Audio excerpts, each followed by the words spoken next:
ജോർദാനിലെ US താവളത്തിന് നേരെ ശക്തമായ വ്യോമാക്രമണം നടത്തി ഇറാന്റെ ബാലിസ്റ്റിക് മിസൈൽ ഡ്രോൺ ആക്രമണങ്ങളിൽ 2 യുഎസ് സൈനികർ കൊല്ലപ്പെട്ടു. ഒരാളെ കാണാതാവുകയും ചെയ്തു. യുഎസ് സെൻട്രൽ കമാൻഡ് ഇക്കാര്യം സ്ഥിരീകരിച്ചു. മാർച്ച് മാസത്തിനു ശേഷം ഇറാനിയൻ ആക്രമണത്തിൽ അമേരിക്കൻ സൈനികർ കൊല്ലപ്പെടുന്നത് ഇതാദ്യമാണെന്നും അവർ വ്യക്തമാക്കി. ഇറാനിയൻ ബാലിസ്റ്റിക് മിസൈൽ ഡ്രോൺ ആക്രമണങ്ങളെ പ്രതിരോധിക്കുന്നതിനിടെ ജൂലൈ 17 ജോർദാനിൽ വെച്ച് യുഎസ് സെൻട്രൽ കമാൻഡിന്റെയും സഖ്യസേനയുടെയും ഭാഗമായ 2 യുഎസ് സൈനികർ കൊല്ലപ്പെട്ടു. കൂടാതെ ഒരു സൈനികനെ കാണാതായിട്ടുമുണ്ട്. യുഎസ് സെൻട്രൽ കമാൻഡ് പ്രസ്താവനയിലൂടെ വിവരങ്ങൾ അറിയിക്കുകയായിരുന്നു. കൂടാതെ 4 സൈനികരെ ആശുപത്രികളിൽ പ്രവേശിപ്പിക്കുകയും പിന്നീട് ഡിസ്ചാർജ് ചെയ്യുകയും ചെയ്തതായും യുഎസ് സൈന്യം വ്യക്തമാക്കി. മറ്റ് ഉദ്യോഗസ്ഥർക്ക് ചെറിയ പരിക്കുകൾ ഏൽക്കുകയും ഡ്യൂട്ടിയിലേക്ക് മടങ്ങുകയും ചെയ്തിട്ടുണ്ടെന്നും പ്രസ്താവനയിൽ പറയുന്നു. ജോർദാനിലെ അൽ അസ്റാഖിലെ യുഎസ് സേന ഉപയോഗിക്കുന്ന ഒരു താവളത്തിന് നേരെയുണ്ടായ ആക്രമണങ്ങളുടെ ഉത്തരവാദിത്തം Iranian Islamic Revolutionary Guard Corps ഏറ്റെടുത്തിരുന്നു. മിസൈലുകളും ഡ്രോണുകളും ഉപയോഗിച്ച് നടത്തിയ ആക്രമണത്തിൽ യുഎസിന്റെ നിരവധി വിമാനങ്ങൾ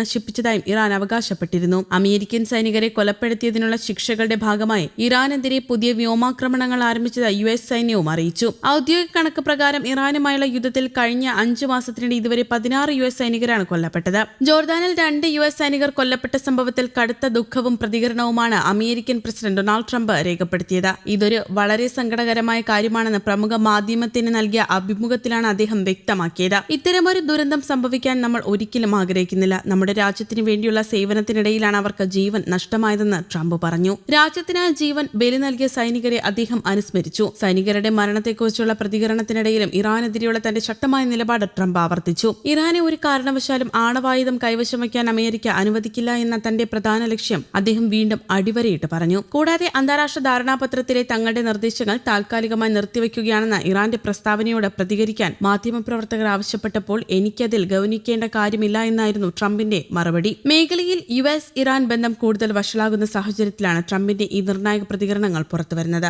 ജോർദാനിൽ തങ്ങളുടെ സൈനികർക്ക് നേരെ ഉണ്ടായ മാരകമായ ആക്രമണത്തിന് പിന്നാലെ ഇറാനെതിരെ ശക്തമായ വ്യോമാക്രമണവും അമേരിക്ക നടത്തിയിരുന്നു. യുഎസ് സെൻട്രൽ കമാൻഡാണ് ശനിയാഴ്ച രാത്രിയോടെ ഇറാനുമേൽ പുതിയ റൗണ്ട് വ്യോമാക്രമണം നടത്തിയതായി ഔദ്യോഗികമായി അറിയിച്ചത്. തന്ത്രപ്രധാനമായ ഹോർമൂസ് കടലിടുക്കിലൂടെയുള്ള അന്താരാഷ്ട്ര വാണിജ്യ കപ്പൽ ഗതാഗതത്തിന് ഭീഷണി ഉയർത്താനുള്ള ഇറാന്റെ ശേഷി ഇല്ലാതാക്കുകയാണ് തങ്ങളുടെ ലക്ഷ്യമെന്ന് യുഎസ് സൈന്യം വ്യക്തമാക്കി. കഴിഞ്ഞ രാത്രി ജോർദാനിൽ അമേരിക്കൻ സൈനികർക്ക് നേരെ മാരകമായ ആക്രമണം അഴിച്ചുവിട്ട ഇസ്ലാമിക് റവല്യൂഷണറി ഗാർഡ് കോപ്പ് ശക്തികൾക്ക് ഉടനടി ശിക്ഷ നൽകുക കൂടിയാണ് ഈ നീക്കത്തിലൂടെയെന്നും യുഎസ് സെൻട്രൽ കമാൻഡ് വാർത്താക്കുറിപ്പിൽ വ്യക്തമാക്കി. ഫെബ്രുവരി 28 ഇറാനെതിരായ വലിയ തോതിലുള്ള യുദ്ധ നടപടികൾ ആരംഭിക്കുന്നതായി യുഎസ് പ്രസിഡന്റ് ഡൊണാൾഡ് ട്രംപ് പ്രഖ്യാപിച്ചിരുന്നു. ഇതിന് പിന്നാലെ സൈനിക സർക്കാർ അടിസ്ഥാന സൗകര്യ മേഖലകളെ ലക്ഷ്യമിട്ട് യുഎസും ഇസ്രയേലും സംയുക്തമായി ഇറാനുമേൽ വൻ തോതിലുള്ള ആക്രമണങ്ങൾ നടത്തിവരികയായിരുന്നു. തുടർന്ന് ഇരു രാജ്യങ്ങളും ഒപ്പുവെച്ച ധാരണാപത്രത്തിൽ അടിസ്ഥാനത്തിലെ യുദ്ധം അവസാനിപ്പിക്കുന്നതിനുള്ള ചർച്ചകൾക്കായി ജൂൺ മാസത്തിൽ യുഎസിൽ നിന്നും ഇറാനിൽ നിന്നുമുള്ള പ്രതിനിധി സംഘങ്ങൾ ഒത്തുകൂടിയിരുന്നു. എന്നാൽ ഈ സമാധാന ചർച്ചകൾ പുരോഗമിക്കുന്നതിനിടയിലും ഇരുപക്ഷവും തമ്മിൽ പരിമിതമായ തോതിലുള്ള ആക്രമണ പ്രത്യാക്രമണങ്ങൾ തുടരുകയാണ്. നിലവിൽ ഹോർമൂസ് കടലിടുക്കിനെ കേന്ദ്രീകരിച്ചാണ് ഇരു രാജ്യങ്ങളും തമ്മിലുള്ള പ്രധാന തർക്കങ്ങൾ നിലനിൽക്കുന്നത്. ഇതിനിടയിലാണ് യുഎസിന്റെ ഭാഗത്തു നിന്നും ഇപ്പോൾ വീണ്ടും ശക്തമായ സൈനിക നടപടി ഉണ്ടായിരിക്കുന്നത്. അതേസമയം ഇറാനെതിരെ സൈനിക നടപടികൾ വിപുലീകരിക്കുന്നതിനെക്കുറിച്ച് പ്രസിഡന്റ് ഡൊണാൾഡ് ട്രംപ് ആലോചിക്കുന്നതിനിടെ യുദ്ധസന്നാഹങ്ങൾ ഒരുങ്ങുന്നതായി റിപ്പോർട്ടുകൾ പുറത്തുവരുന്നു. ഇസ്രയേലിലേക്ക് ആകാശത്ത് വെച്ച